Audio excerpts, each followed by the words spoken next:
What was that? Good afternoon. It's Thursday, which means it's Deering Live, and we are super, super excited to be here. Thank you for joining us, everybody.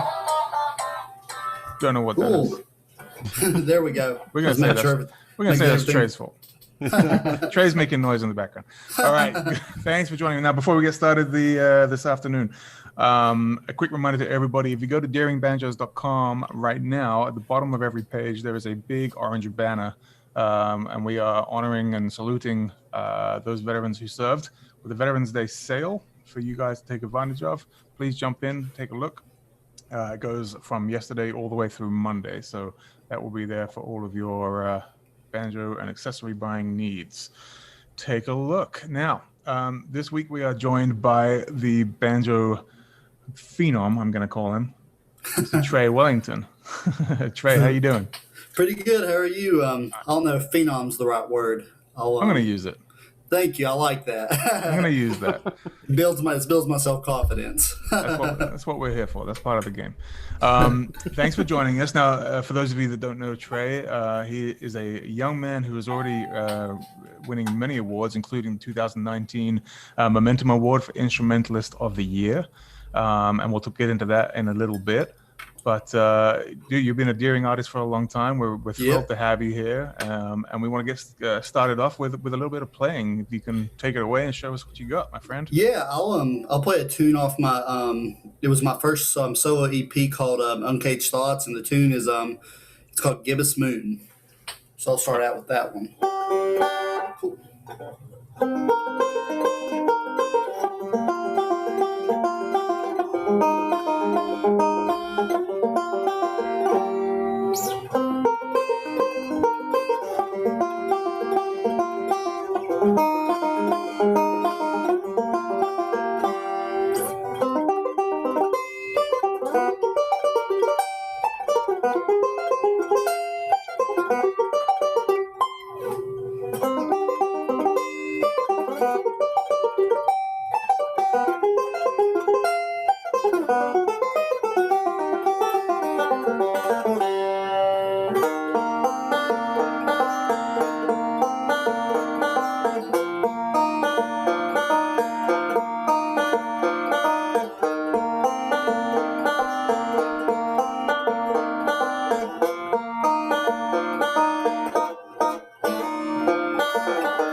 Yeah, that was great, Trey.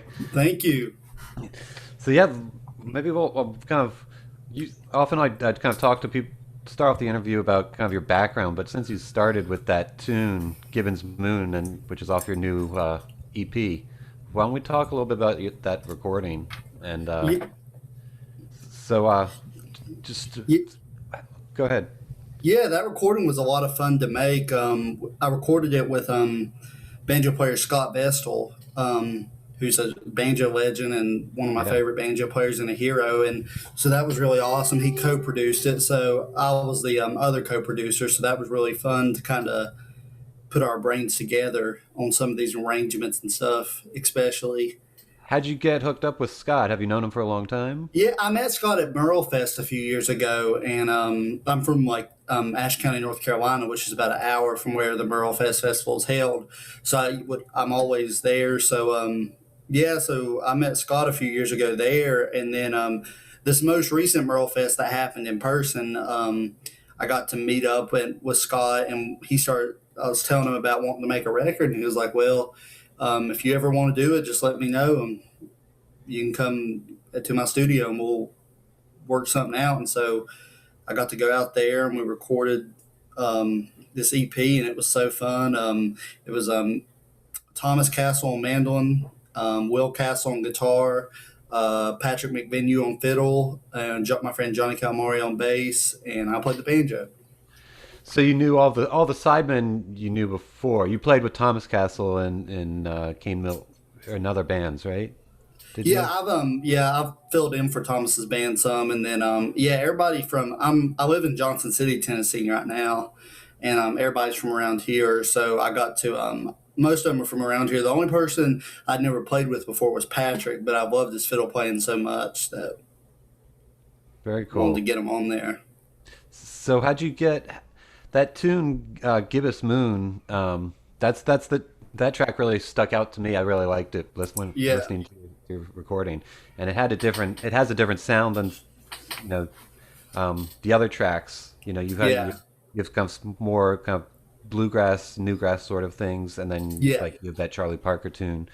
Um, but this definitely has a different sound. Was there a different recording technique to get that sort of more mellow, sort of fatter sound? Well, kind of what we did. Well, when I was writing that song, I was thinking, I was like, what can I do? Like, I wanted something because I was really into that kind of stuff, like the kind of bossa nova feel stuff, and I was really Yeah. into that. And I was in a jazz combo at the time I wrote that tune, so I was getting to play a lot of that stuff. So I was like, I want to write something. I was also listening to David Grisman a lot, Uh-huh. and there was a song he wrote called 16 by 16. All right. And it's an E flat, and I worked it out on banjo and open E flat, and I was like, well, I'm gonna write a tune that is kind of in the E flat feel because I found so many cool ideas to do there. So I was Hmm. just like, I found this chord, which is the beginning of Gibbous Moon. And I was like, that's such a pretty chord. I'm gonna write something around that. And What are you doing uh, there? Because we can't see your left hand. What are you yeah, doing for so that? what I'm doing there is it's the first fret on the fourth string, the third fret on the third string, and the first fret on the second string. And kind of what I'm doing there is I'm just it's like just a kind of just straight through the strings pattern. It's just kind of skipping the strings, and um, I'm just kind of getting in that vibe of the that kind of bossa nova Right. feel. Yeah. But so it's like an E flat major seven that you're doing there. Yeah, it's like a E flat. Yeah, I guess it's like an E flat sus. I guess sus chord Okay. is what I'd call it. E flat six maybe. Okay. And uh, how'd you go about that? What was the thought? How'd you kind of get the whole thing together? Because Yeah, it was one of banjo, those it's nice tunes. to kind of fiddle. That you can come up with little things, but it's kind of Yeah, hard to get it all sealed up as a tune. If it's yeah.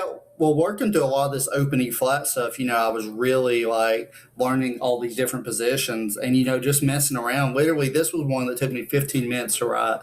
hmm, the It whole didn't thing. take, yeah, the whole thing. Well, not the whole thing. There was like the little interlude part I worked on afterwards because I thought I just wanted something a little extra. But the whole main melody part, though, it came to me in, 15 minutes. And how'd you remember it the next day? Did you just remember it, or did you use a voice Yeah, it was recorder one on of your those things phone that or just something? stuck out to me. It was so funny when I was writing this. I was like, "Oh, this is going to be my real kind of my tune on the album that nobody's really going to want to listen to because it's so simple." And it ends up being the best tune on the album.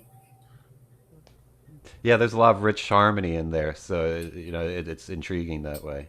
Yeah, it's like one of those things. I didn't realize how nice I was gonna, or how much I was gonna personally like it Hmm. until after I recorded it. And then when I recorded it with a band behind me, I was like, "Oh, I really love this sound." And when you bring original material to your bandmates, like how are you showing them the material? Are you writing out chord changes, or are you just showing them the melody? Are you writing it out, or? It really depends. This song is one of those ones that's not really like melody based on the solo part of it. It's just kind of like play what you like, something obviously something that fits over the chord changes, but just kind of play what you want to that fits that groove. And but when I'm bringing tunes, typically I just kind of like write them out and think about like what I want, and I really spend a lot of time thinking about chord changes because you don't have to use like such simple chords that you think you would use. Mm-hmm. You can always use like different versions, or and a lot of the time I do that on guitar. I'll just sit back and figure out the chords to my song. Mm-hmm. Mm-hmm. And then, well, even before we move on, what is? I looked it up. I didn't know. What is a gibbous moon? Yeah, so I was actually at a show in Todd, North Carolina, when I used to play with a band called Flint Hill Rd. Yeah. And I was trying to, I wrote this tune and I was like, I need a name for this. And we played it that night, kind of like a basic arrangement of it. And I just asked the audience. I was like, "What would y'all name this tune?" All right. And 3 or 4 people afterwards came up to me and gave me these different names. And I wrote them all down. And one lady said, Gibbous Moon. And I was like, that's the one. I knew as soon as I heard it, I was like, that's going to be the one. It just stuck. It worked. And how many of the other tracks on that recording are original tunes? Yeah, there's 3 other ones that are original. There's Move Over, which is an original tune. There's Hartford's Lawn, that's an original tune. And there's Let's Take a Leap, which is an original. Yeah, that Hartford's Lawn, it's you did a great job of really capturing John Hartford's sound. I mean, you started it with that kind of quote, from Gentle on My Mind, but it just, without the name, it sounded like, John Hartford's sort of. Yeah, at the time I was writing that, and the time I made the CD, I'm still doing this, but I was listening to a ton of John Hartford at that time. Uh-huh. Like, it was like every other song was John Hartford, and it seemed like, and I was like, I just want to write something in tribute to him. If I was going to record something, I was like, I don't want to just record something that John already recorded, because John. One thing about John, so many people forget, and so many people forget this about so many other great musical artists, is the thing they wanted to do is be themselves, and that's what John was wanting to be. But I wanted something that was going to, be myself, but also pay tribute to John. That's great. That's really great. You did a great job. Thank you. What's something, because almost every 5-string 3-finger style player that we've had on the show has brought up John Hartford in some parts. So what would you say is something about his him that really stands out to you and speaks to you? And yeah, it's so different. His arranging techniques, his playing is so just like, it's so outside the box than anybody else. It's some of the hardest banjo playing John Hartford's is, even though it doesn't sound, it's like note-wise it's not, but you look at his timing, his like phrasing of things, it's just so crazy and inventive that it's just such a different style. Yeah, he's not just using kind of cliche licks and throwing them. there's videos of him playing with Glenn Campbell back on like just on the Glenn Campbell show, and I was watching his videos, and it's so much of a difference versus when he does his own stuff. With Glenn Campbell, he's pretty straight ahead. Playing some of his kind of, you can hear where he's like getting to his style a little bit, but it's not as like defined. But then when you hear his recordings, it's just like so many different avenues that he pulls from musically. Do you want to play some of that tune for us so everybody can hear it? And yeah, let me. I got this banjo. It's the Julia Bell banjo. All right. I actually picked this up from Nashville. Jamie Deering let me go get this, and it's such a great banjo. And if anybody's looking for a low tune banjo, this is the one I would recommend. It has such a nice sound to it. You have it tuned down to open E. But yeah, here's the tune I wrote called Hartford's Lawn.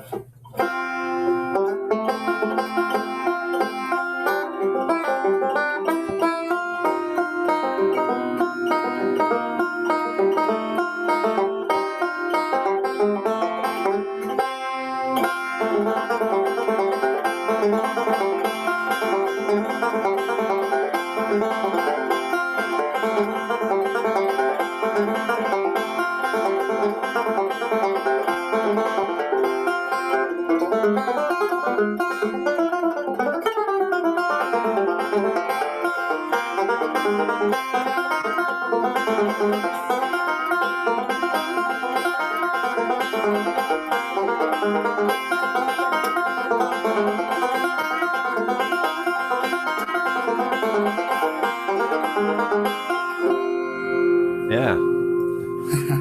Terrific. So let's back up and kind of talk about how this all came to be, you being a banjo player. So what first got you interested in the banjo? Yeah, so when I first started playing banjo, I was originally playing electric guitar at first, and How I old were you? played huh? How old were you? I was 13 when I was Okay. first started playing electric guitar, and Okay.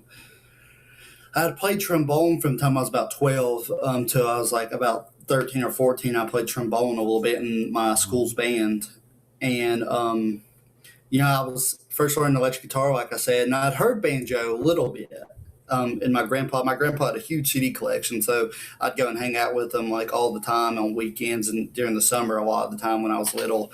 And so I would always hear like this like country music and rock and roll music that had Mhm. some of it had banjo, and then of course with the electric guitar that was a huge influence on me playing that too. And then you know I heard a Doc Watson song. My Okay. grandpa he had these cassettes, and he had a Doc Watson song in there, and I heard Doc Watson flat picking guitar, and I was like, I want to do that.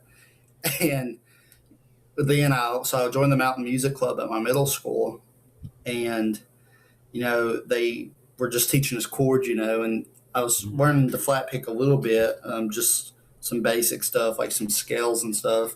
But then the teacher there, Josh Church, about the third week of class, he pulled out a banjo and he started playing the song Salt Creek. I Mhm. remember it, and it was on a Gibson RB4 banjo, and it was just such a rich sound, and I was like, that is so cool. And it's the first time I'd heard banjo in person, so I was like, that's what I want to do.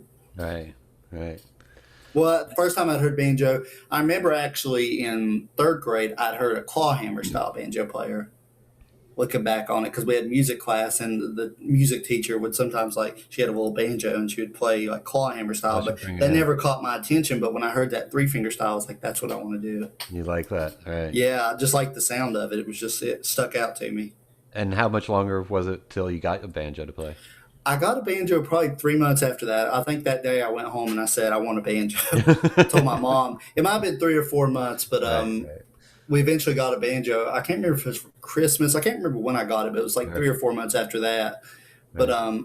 I remember it was my second semester of my eighth grade year, and I started playing at the very end of that. Is when I Right. really got into it and just started learning rolls and stuff and And chords. and did you learn from books or videos online, or did you have a Well, teacher? first, the teacher in that class, Josh Church, he had a little sheet of just rolls that he gave me.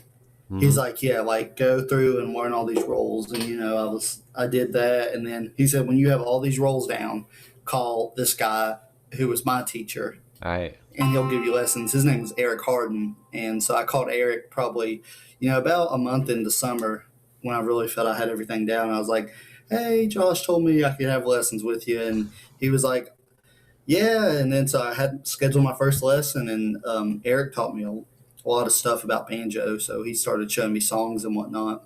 Right. How long did you stick with him as a teacher? I was with him probably 3 or 4 years, probably. I had Right. him as a teacher, so I had him for quite a long time. And at the same time, so I got into high school. There was another guy named Steve Lewis, who's a great banjo player from my area too. They're actually both Winfield National Banjo champions. Oh, wow. Wow. Yeah, so I was lucky to have both them and Steve. I had him in high school, so I was getting to learn from both Steve and Eric simultaneously in high school, which was great. You're pretty lucky. Yeah, I was very they were showing me so much cool stuff and good scrug style stuff and some cool melodic stuff at the time. And this, how did you get your three finger like straight ahead scrug style really solid, like rhythmically, that roll, because it's, you know, that's really the trick of it, is to really have that timing just rock solid. Yeah, you know, when I was first starting, at first that was all I was wanting to do. I was wanting to just do Scruggs style banjo, Uh-huh. you know, and that's all I was practicing. And first time I met Scott Vestal was about 3 years into, no, it was probably about 2.5 years into my playing at Merle Fest. And well, no, it might have even been earlier than that. It might have been like, I can't remember, a year and a half. It doesn't matter. Yeah. But I heard him play Brown Mountain Lights. Okay.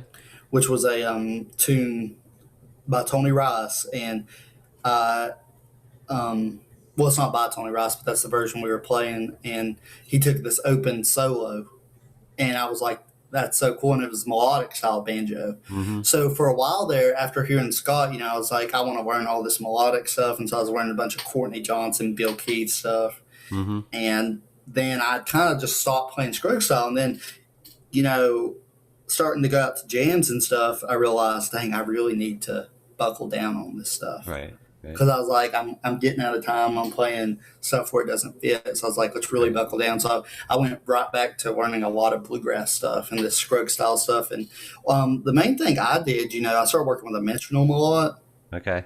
Which was a big help. And I also just started playing along with my favorite recordings, like learning these. I was trying to find the most traditional bands, you know, learned a lot of Earl Scruggs, Don Reno, J.D. Crowe stuff. Uh-huh. And I got to J.D. Crowe a little bit later, but really definitely Earl and Don Reno and Ralph Stanley too. I was really getting into all that. And you play with them, you know, play the recording and play with them. Yeah, I played with the recording. I'd like figure out whatever tuning they were in, and I'd just try and emulate what I heard on some of this stuff. I was really into Don Reno a lot. I really listened to a lot of his stuff. Okay, and that's probably because you play a lot of single string now. That's probably came from being a fan? Yeah, a lot of it came from Don Reno. Well, as far as getting into it, Don Reno is definitely if anybody wants to learn single string playing, Don Reno is the best foundation that I have found to really get into. You know, if easier single string than like Bela Fleck and Ryan Kavanaugh, that stuff. Can you kind of explain or demonstrate for our viewers kind of the difference between like what's single string style with Don Reno is versus like how Scruggs would do a tune if they're playing the same? So let me grab my other banjo here. Sure. Yeah. Just because this one's tuned a little bit differently. Trey, you might need to pull your screen down just a touch or your camera. Okay. Can you angle that down? I can do that. Can y'all see me? Yeah, there we go. Perfect.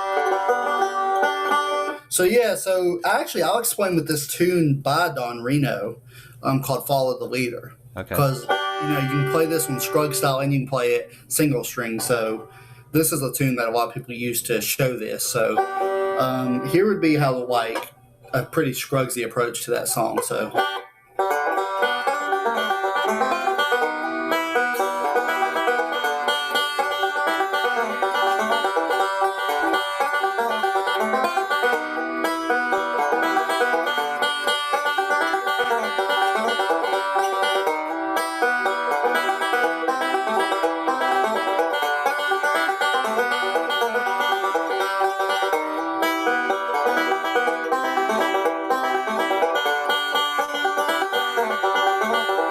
So that's kind of like a Scruggsy approach to it. Okay. Now here's like a Don Reno approach to it. So Don played this break on this song. He did.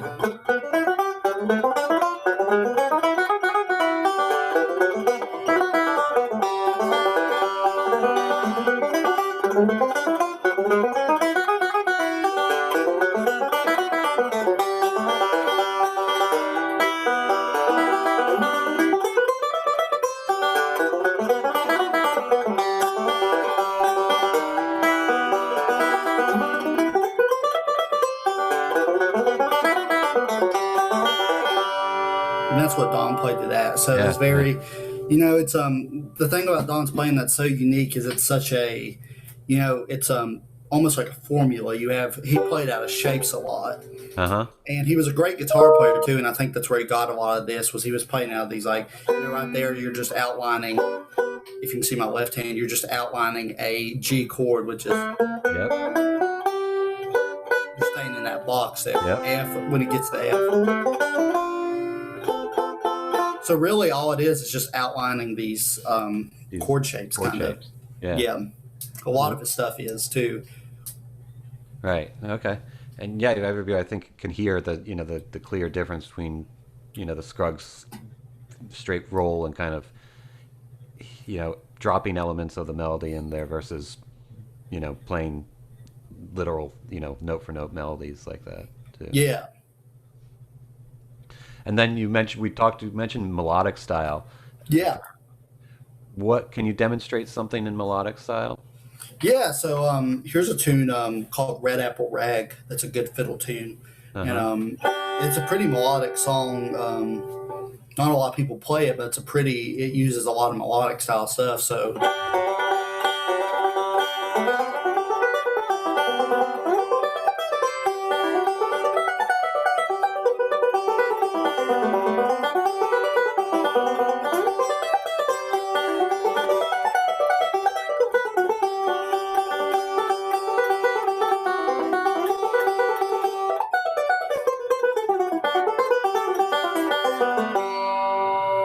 that's kind of like the melodic. It's kind of like your I would think of it as cascading through a scale and like these melodies.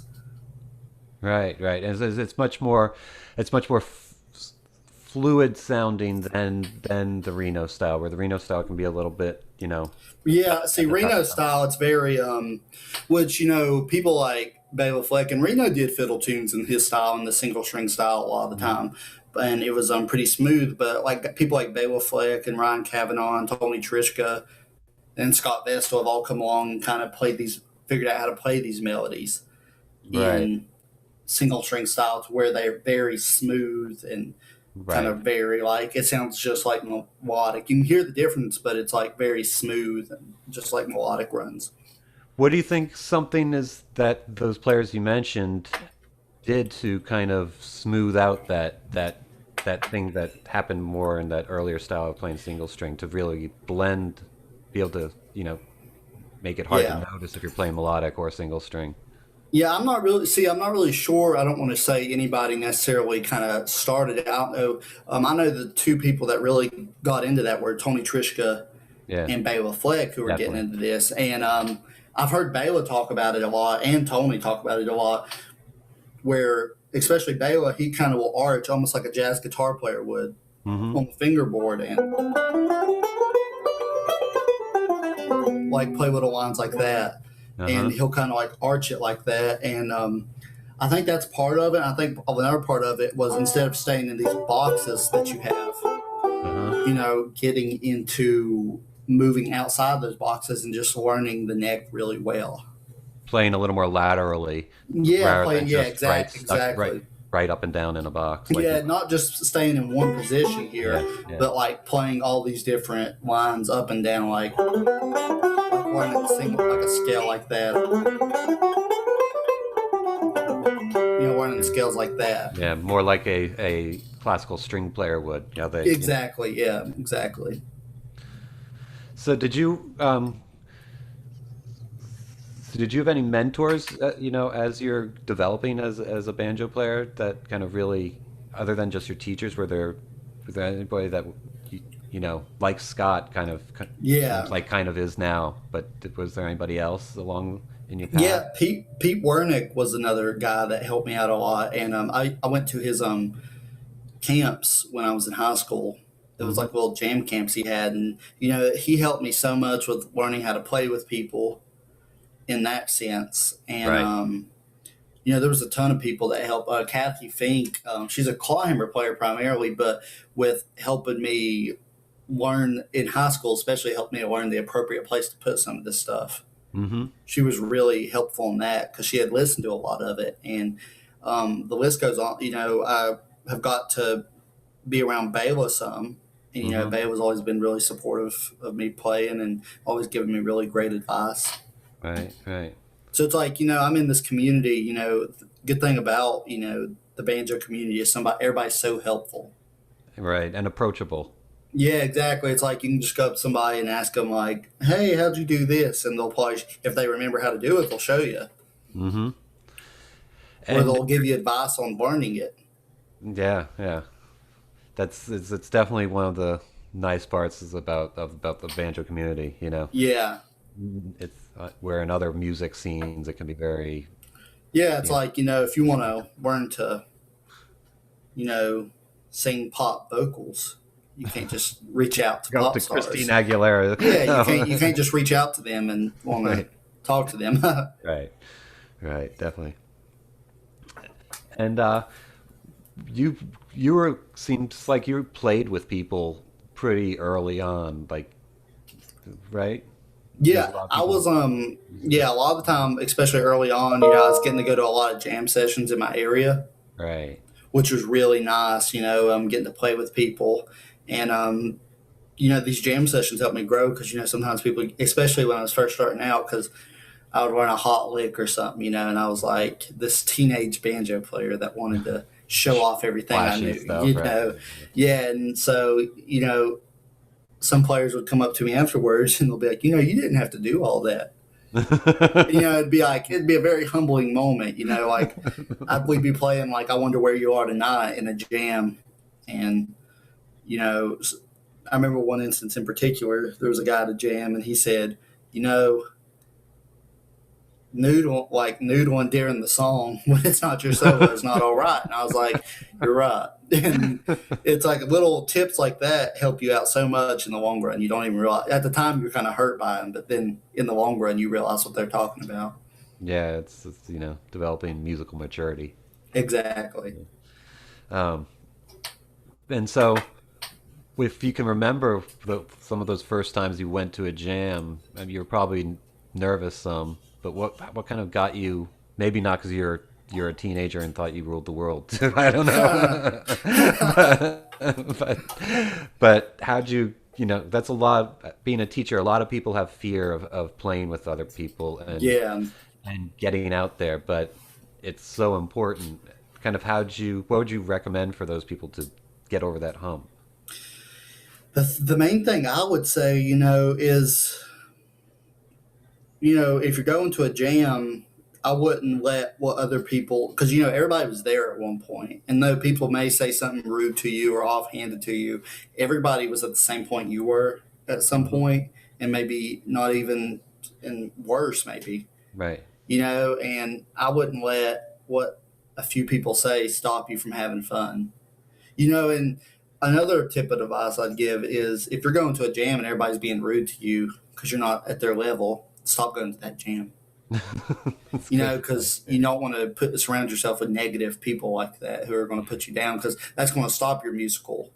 Yeah, That's how so many people get out of music or if somebody's rude to them. And you totally. need to, that's why I always try to be nice to people I'm jamming with, Well, I'm always nice to people I'm jamming with, but Probably good advice just in general, just to be nice to yeah, people. just be nice to people. Exactly. And it'd be a lot easier world. Exactly, exactly. What have you been listening to as of late? Do you listen? Are you Uh, still? I figure you're listening to a lot of music because I know you come from a lot of different styles. yeah, I've been listening to a lot of new stuff. I've been listening to a lot of, kind of like R&B soul music Uh huh. lately. Yeah. And, artist I've been really getting into is, Corey Henry. Oh yeah. And he's got like so much cool stuff. And I've been really getting into a lot of that stuff. And, listening to a lot of his keyboard lines are really inspiring me to write a lot of new stuff. Mm-hmm. Listen to yeah, a lot of that, and actually going back and listening to a lot of like some of the stuff like Norman Blake Yep. and that stuff and Tony Rice stuff. I've been going back and listening to a lot of it. It's kind of just a whole sphere, and I'm listening to some of the like I'm still listening to John Hartford, and I'm listening to a lot of jazz music recently. I've been on a Dizzy Gillespie kick lately, listening to all that stuff. How do you bring some of the stuff that's non-traditional banjo, uh, you know, music, or doesn't, or even if it is, if it's bluegrass and doesn't have a banjo on it or something? Um, how do you bring that back into your playing without, it might be, Yeah, it's kind of good. A lot of time it's good to remember the feel yeah, of what you're playing. It's like when if I were to play along, like I've been playing along with some of Corey Henry stuff here lately, and just like learning the chords and stuff, and just kind of getting in that feel, that sense, and like figuring out these voicings that really work on that music.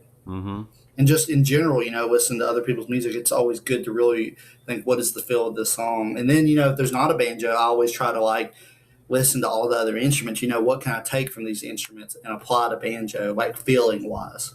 Right. Like a lot of people, you always hear banjo players playing along with the record, Tony Rice record, Manzanita, Right. Yeah. because it doesn't have banjo on it. Right. And there's so much you can learn from everything on there. You can learn. Listen to Sam's mandolin playing, Tony's guitar playing. If you're in the bluegrass world, if you're listening to jazz, if you want to start putting jazz on banjo, listen to Sonny Stitt, listen to Sonny Rollins, John Coltrane, Charlie Parker, and think about how are they phrasing things. You want to play to where, if you're, especially with transcription, if you're transcribing something, you want to play to where when you're transcribing it, you almost don't hear what they're doing anymore because you're playing the same feel as them. Right. Even though it may be a different instrument, you can get that same vibe. Right. And in your album you have that Charlie Parker tune on it. You have Ornithology on it. Yeah. It sounds great.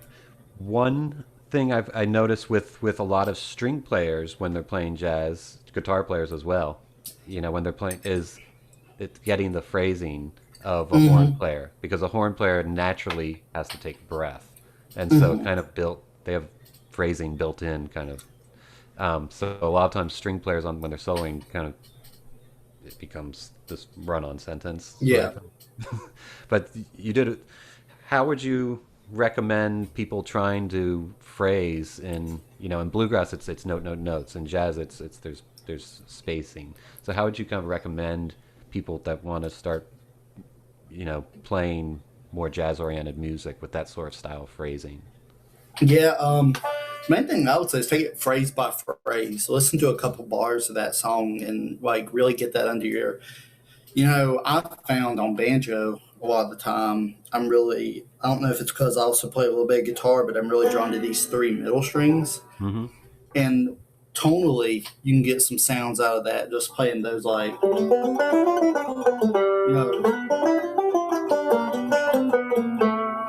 playing these little lines. I find a lot of tonal similarities with a lot of jazz guitar and jazz horns. And I don't know if it's, and sometimes, like, a lot of the time I go up to this string. I usually try to play jazz stuff single string too, because it just seems to flow better. There's some players, Pat Cloud does a lot of jazz stuff, and he does it mainly melodic, and it sounds great, but it's just taste to it's your personal taste. Yeah. And just really listening to those players, though. Are you playing when you're playing single string in this style? Are you doing just like the 2-finger thing? Or are you doing the 3 fingers kind of thing? It really depends on the song. It depends on what kind of vibe I'm trying to get. And sometimes I'll catch myself. I do a lot of the 3-finger now. If I'm playing like a fiddle tune or something. A lot of times to get some fluidity, I'll use the 3 fingers. Right. Or on jazz stuff, I'm using a lot because you got to get these triplets. Like. Yeah, and stuff like that. So getting these triplets down, you almost have to do it. Right. But you play jazz guitar as well. You're still playing guitar, right? Yeah, I'm playing more. I've been taking jazz guitar lessons with this guy named Mike Bagetta. Okay. And just to build my chops on guitar a little bit, and also expand my repertoire on banjo, because it's always good to get other people's insight on this stuff. And there's probably some guitar players watching. How would the tuning of the banjo, how do you transfer some of those guitar licks or guitar chops you have over to the 5-string banjo? Yeah, a lot of the time, I almost will arrange things 2 ways. I'll arrange it to where I know it's to banjo, so I can think about it easily and think about like how it would line up linearly, and then I also try to then arrange it for guitar too, because it's 2 different things. And it's weird. Some songs, you'll have enough room on your banjo neck, but then some songs will go down to a low C or something, and you got to think, well, do I really want to tune all the way to C? Like I've gotten halfway through a tune, and then they'll hit a low C, and I've arranged it, spent Right. 2 hours working on it, working on a, 10-minute solo. Right. And, then I'll realize it hits like a couple low C's after that point, and it's like, what am I supposed to do? I just spent all this time arranging. So you kind of got to make some, like, if you really want to get what the original person was doing, you have to kind of go back and rearrange some things. So a lot of the time I'll find myself, I'll get a whole tune worked out, and then the last 4 bars they'll hit like a low C, and I'm like, now I got to rearrange the whole thing. And so I go back through and I'll have to transfer it up an octave. You'll bring it up an octave, or yeah, a lot of the time, or sometimes I'll just jump an octave and just play that note like down here. But it just really depends on the tune and if I can get away with that or not. Or do you ever try putting the tune in a different key? Yeah, when I do that though, with jazz playing, especially if I'm transcribing somebody's solo, I just feel like I lose the feel of it. Yeah. But if I'm trying to get that person's feel, but if you're like, I've heard of people in classical music doing this on banjo. If the notes don't work on the banjo neck, like what the a piano player or violin player would play, then they would adjust and like change the key of it. Right. And you can do that in jazz too. There's no rules against that. It's just like for me personally, I don't try to do that. Yeah, especially if you're going through doing a transcription. Yeah, exactly. If I'm doing, if I was arranging something to play out at a show, I would do that just to make it a little original sounding. Right, yeah. And going back about listening, one thing I've noticed a lot of people don't listen the way they listen to music. Talking to musicians, I think we actively listen to music. When we listen to music, we're, hearing the whole thing, where majority of people, I was having this conversation with my family, and my mother, couldn't separate the instruments. Yeah. And can you kind of talk about how you listen to music and how you hear music versus, and how important it is to really actively engage in it rather than just have it like sounds that are on in the background sort of thing. Yeah, it's kind of something that just comes with time, I think, because definitely early on I couldn't distinguish a lot of the different instruments just apart. But then as time came, I started hearing I could hear in a mix, like what is the mandolin doing, what is the banjo doing behind this person's solo or vocals. I could eventually start hearing some of that, and it really just depends. The mix is a big part of it, like the actual mix. It's not even like sometimes you just can't hear an instrument very well in a mix, and then it's just like you get lost. And like if you don't understand that part of it, then that's completely understandable. But like typically, if the mix is good and you can hear it, I have just learned over time to hear for those instruments, like the timbre of them, and like because mandolin has a different timbre than banjo, and that's why a lot of time, if you're listening to a lot of bluegrass or bluegrass related music or acoustic music in general, instruments will try to stay out of their range. If a guitar is really like doing rhythm, and they're kind of really getting those bass notes on the guitar, then a banjo might stay in the mid range, and if a mandolin's kind of higher, and like a lot of times if the mandolin's chopping way up here, a banjo's not going to go like stuff like that. Right. Have you messed around with plugging your banjo in playing at all and playing with effects, anything like that? Yeah, I got a pedal. I've been getting into pedals here lately a little bit, and I've got like one or two right now, and I was messing with it a little bit. I do it more on guitar, but I have been doing it. I do plug my banjo in for shows. I have a Fishman Rare Earth pickup on this one, and I like it just for mobility reasons, and sometimes I'll even like mic it as I also plug it in. I'll use an actual mic and also plug it in. Not a clip-on mic. I use like a mic on a stand. Yeah, like a mic on a stand, yeah. Just to get like an extra kind of sound to it. Right. Make it a little bit more natural. What kind of mic do you like for live performance? I got this SM81 I really like, and this mic right here, I use this for the whole band sound, but it actually works really well for a banjo mic. It's an ear trumpet, Delphina. Uh-huh. That's a condenser mic there. Yeah, right? condenser, and and so is the SM81's a condenser too. This is like a large diaphragm condenser versus that's a small diaphragm. And I really like the sound of both of them. This ear trumpet, I really like it live a lot, and I use the SM81 mostly for studio. Okay. And but I really like it for just going out to a show too. Yeah. And what mics going for your recording? What mics did you use for the band? I go back and forth. I got this ear trumpet. If anybody is looking for a good condenser, I would definitely go and check out Ear Trumpet Labs. They're in Portland, Oregon. And but yeah, I got this one probably 3 weeks ago, 3 or 4 weeks ago. So it's pretty new. And I've really been liking it. I sat around one day and just like recorded with it just to see what it sounds like. It was a very good banjo mic. And then I used it at a show a socially distanced show not too long ago. And it worked really well as well. Cool. Do you want to play another tune off of your record? Yeah, let me think of one. Do you have one in mind you'd like to hear? Off that? Honestly, I forget the names of some of them right now. Let's see. What's that opening? I'll do this one. Nashville Skyline Rag. Oh yeah, Earl yeah, Scruggs yeah, tune. that, right. Oh, that was an Earl. You want to hear that? Yeah, go ahead. Yeah, well, I guess the Bob Dylan tune originally. The Bob Dylan tune originally. But but then Earl recorded it as a banjo instrumental. Actually, turned out to be really cool. I wanted to do one Earl was a big influence on me, so I wanted to do one Earl Scruggs tune at least. Right. And so that was the one I chose because not many people have recorded that since then. But yeah, I'll play a little bit of that one for you. Sure, that'd be great.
Very nice. Very nice. All right. That's awesome. How you doing, Trey? How Pretty you doing good. on time? How are you, Everything? Jamie? I'm pretty good. Pretty good. I've been pretty quiet in the background here, monitoring some chats and stuff, which has been Awesome. kind of fun. Former student of yours, Ray, says hey from New Jersey. Oh yeah, Raymond Barton. Yeah. He's tuning in, so Tom. says what's going on. So I had a question of you, just something I picked up on having had the privilege of hanging with you at a couple of shows over the years.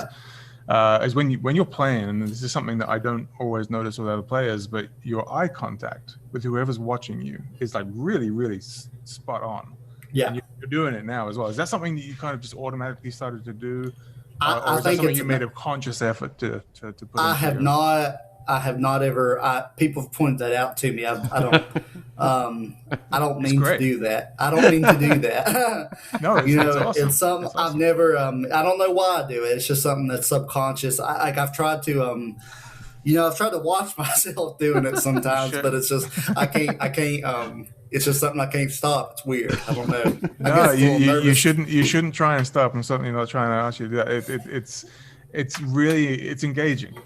Yeah. You know, it makes me want, as a listener and as a viewer, it makes me want to pay a lot more attention to what you're doing instead of just most people are kind of looking down and really focused in on what it is they're playing or doing, but your ability to kind of keep that pace and that complexity of the playing, which is kind of really like straight in the eye, is great. I appreciate it. So I imagine your audiences do during shows also. So all right, I've got a question here from Maisa. Maisa's here every week, and she's awesome. She always brings the good questions. She asks, what is the main technique that you use to build a tune? Do you take it by ear, or do you write it down, or is there a combination of techniques? I kind of, that's a good question. Depends on what I'm doing. If I'm doing a solo, I like to write it down as I go, and then write it down in tab or in standard notation. And standard notation is something that's very new to me. I'm not very good at it, but it's something new to me. It's a challenge.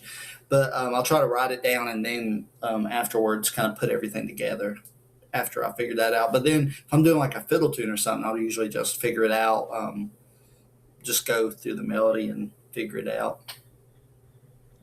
I like it. Yeah, everyone's different, right? And the way they approach different things. Yeah. Greg Deering's walking past. He's waving hi. Hey, Greg. No one else can see him.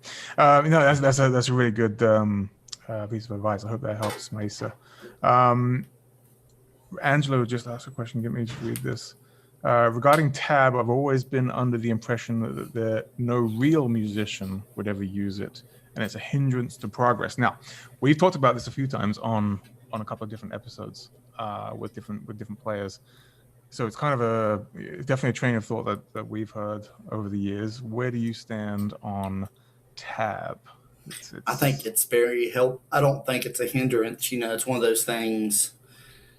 To me, it's, you're not using your ear as much, but it is giving you a way into looking at how somebody is putting something on an instrument. Like, where are they putting it? How are they phrasing things? And I feel like tab's very helpful in getting to somebody's style really good. Because, there's so many different ways to do things on banjo. If I was transcribing a tune that somebody did on banjo, there's so many possibilities to the way they could have done something. And every player is different. So, getting these exact transcriptions of how somebody's doing it. And usually, a lot of the time it's good. I did this early on. I would transcribe stuff and have the tab on standby and get through the whole thing, learn it how I think it is, and then go and see how the person actually fretted it. Mm-hmm. Yeah. And I think that's a very helpful technique, especially if they're exact transcriptions. I'm kind of... If it's a transcription that is not verified by the person who originally recorded it, as far as positions go, I do not trust them as much. That's the problem with tab, right? Sometimes. Yeah, and if it's something that they've been like, okay, like on the Earl Scruggs book, Bill Keith wrote the Earl Scruggs tab. When he had it all written out in the way he thought, he went and revised it all with Earl. He was like, is this the way you would have done this back then? Mm-hmm. And, it's pretty accurate. There's some, things that are not exactly right in some of these tab books, in every tab book, because there's going to be a part that a musician's like, I don't remember how I played that or where I played it. So it's kind of... Yeah, I guess when you're trying to work through tab, it's like, again, trust the source. A lot of it now, when I started playing music, I remember just trying to find tabs for anything I could at the beginning of the internet, and so it was...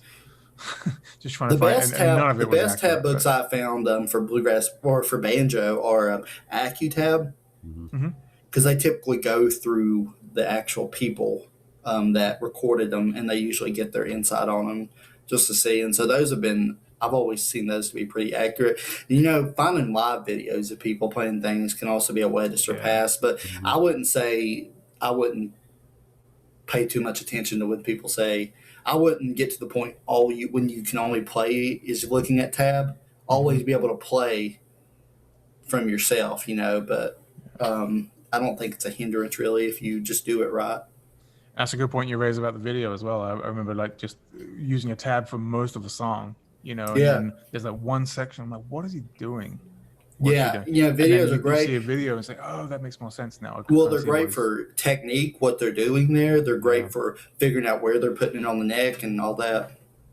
We live in the wonderful age of technology now, where there's exactly. an abundance of that kind of stuff. Speaking of technology, my good friend and co-host here, Mr. Banjowski, we're talking this morning. And he's gonna mock me a little bit now. So I use Spotify a little bit, a tiny bit. I don't like it. I'm that guy who likes to own his music. I like to buy it. And so this morning, I'd been using Spotify at work to listen to your album a lot more the last few days. And it's a great album, by the way, if I didn't say so already. But I couldn't find anywhere to download it, and I want to get it on my phone. As I joked with Bandrowski, is when Spotify goes bankrupt, I'm going to be laughing listening to all the music that I own. You guys can't access it anymore. But you're a young artist. You're using Spotify as a platform to get your music up there. Yeah. What are your thoughts on kind of the current state of the music industry as it pertains to you're not selling albums, we can't tour, there's no merch sales. Yeah. So really, Spotify is a big and similar platforms, Apple Music. What do you think about the streaming service and the digital platform? It's something that is very back and forth because you have to release it through streaming services to get a lot of people to hear it. Because the sad fact of it is most people are not buying albums anymore, and that's something that musicians don't like to hear, but it's like the sad fact is when you go to a show, people are going to buy albums. You might sell a few online if you put it out there.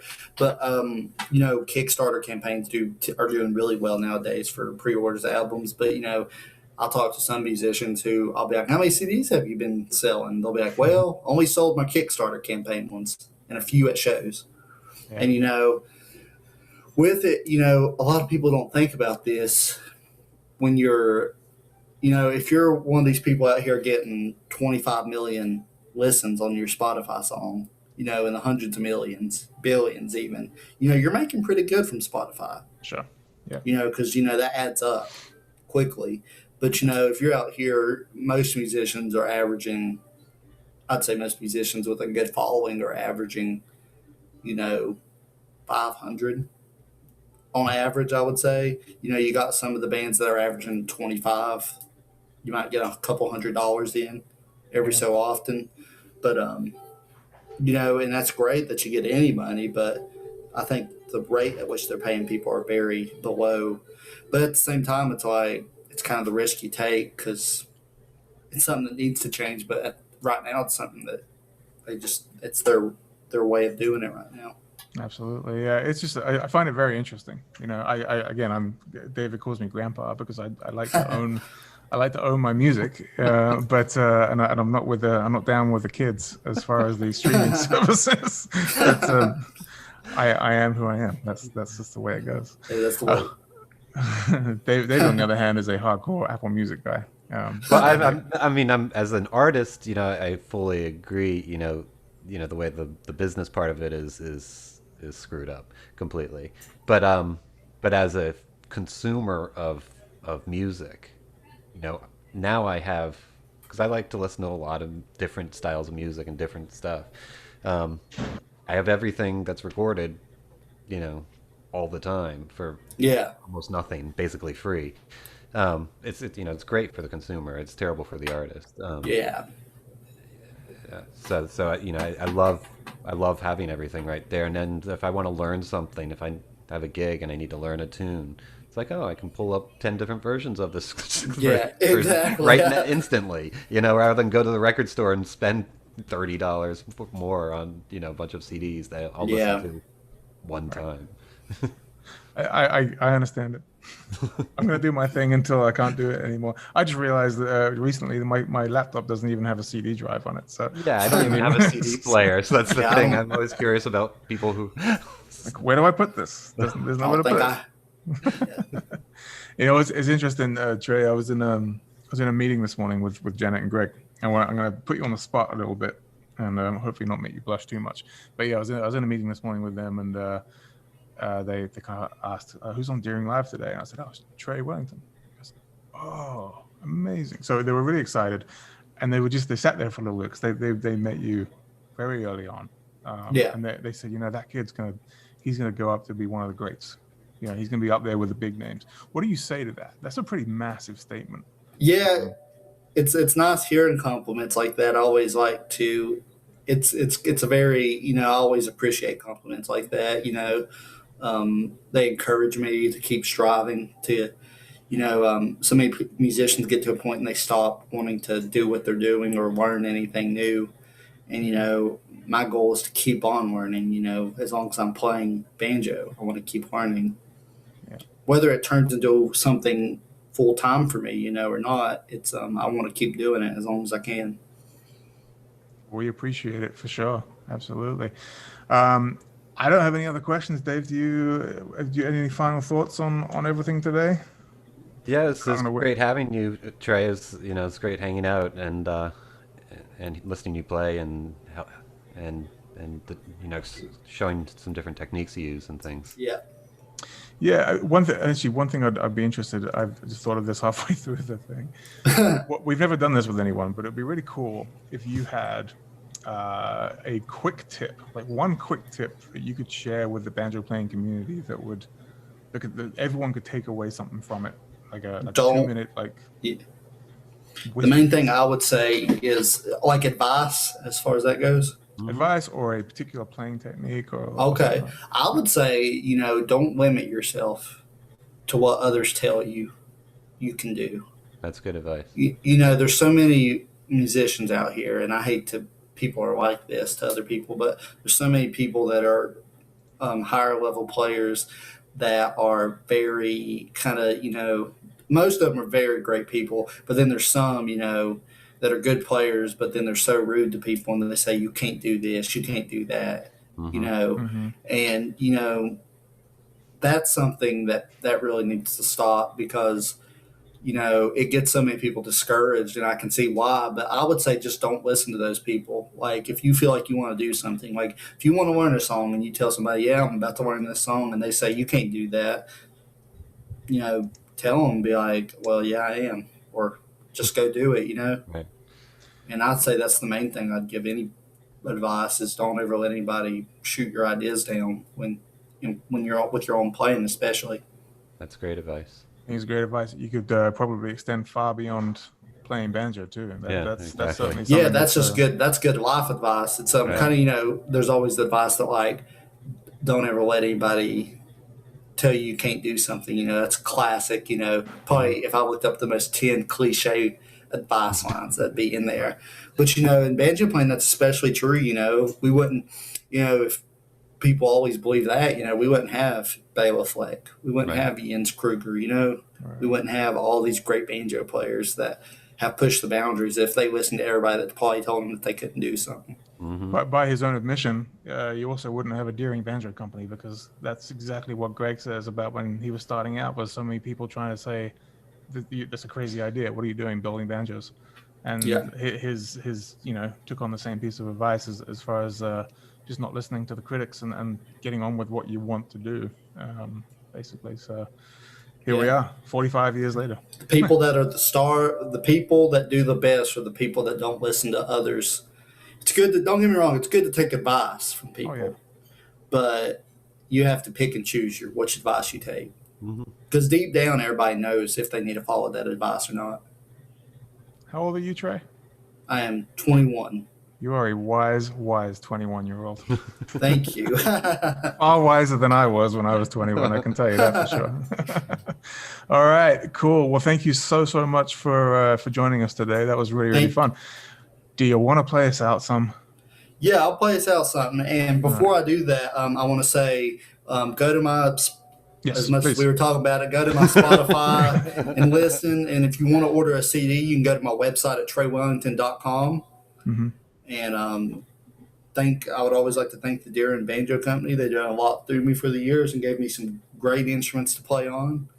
And I'd like to thank you too. Absolutely. Yeah, thank y'all. It means the world to me how good y'all are to me. So I'll play a song here. I don't know. Do we have any requests that anybody wants to hear? I haven't had anything formal.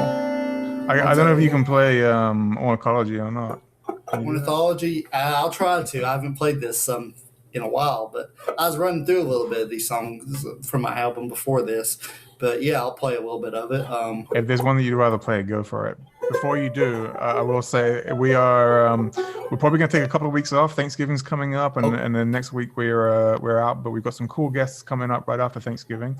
So stay tuned, and please, everybody, be safe. is the most important part of right now. So, all right, Mr. Trey. All right, here's ornithology.